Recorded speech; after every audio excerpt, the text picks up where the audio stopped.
Desa adat Manggisari yang berada di dataran tinggi Pekutatan, memiliki sejumlah tempat wisata alam yang salah satunya menjadi ikon pariwisata Jemberana. Objek wisata Bunut Bolong dengan daya tarik pohon bunut bolong yang berada di tengah jalan utama penghubung antar kabupaten, yaitu Jemberana dan Buleleng, masih dipertahankan. Di sekitar objek wisata tersebut, juga terdapat beberapa objek spiritual yang saat ini masih dikembangkan. Pohon bunut dengan lubang besar di tengah ini sudah ratusan tahun. Bendesa Manggisari, Inyoman Linggih mengatakan bunut bolong merupakan salah satu objek yang berada di Manggisari yang masih dikembangkan. Hingga saat ini, pohon di tengah jalan aspal untuk satu arah itu masih dipertahankan dengan kearifan lokalnya baik masyarakat sekitar maupun pemerintah daerah.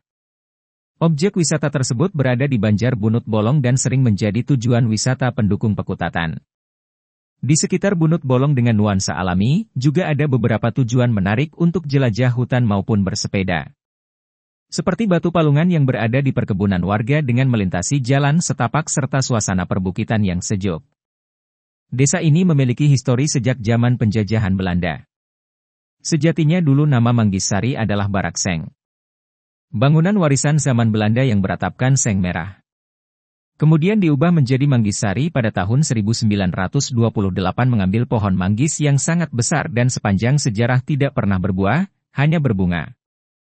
Konon menurut warga sekitar, pohon bunut di Bunut Bolong ini sejatinya tidak berlubang. Baru pada masa penjajahan Belanda, pohon bunut yang tinggi menjulang dan lebar ini dilubangi.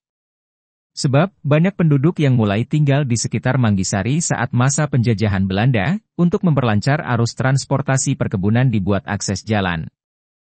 Saat itu para pekerja pribumi yang dikerjakan oleh VOC membuka akses jalan dari perkebunan hingga ke pelabuhan. Tetapi sampai di sekitar lokasi pura, terhalang bunut yang lebar dan berukuran besar. Mereka tidak bisa melintas karena di sisi kiri terdapat jurang, dan di sisi utara terdapat pura. Akhirnya diputuskan untuk melubangi pohon bunut itu. Sepintas terlihat lubang di bunut itu terlihat kecil, tetapi sejatinya bisa dilintasi truk besar. Kepercayaan masyarakat hingga kini, bila ada yang melewati lubang bunut ini, wajib untuk permisi. Entah itu pejalan kaki maupun kendaraan. Surya Dharma melaporkan.